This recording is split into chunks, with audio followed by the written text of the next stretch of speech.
Мне кажется, мы идем по улице, но улица идет сквозь нас. Философский тротуар. Смотри! Казино!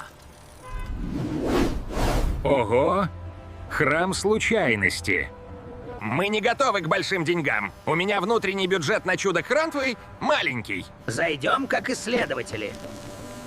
Мы изучим феномен. Почему люди верят в удачу, но не верят в себя? Научный подход к азарту. Мне нравится.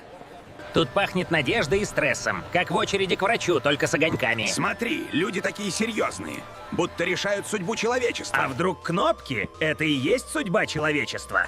Тогда человечество очень любит мигающие огоньки.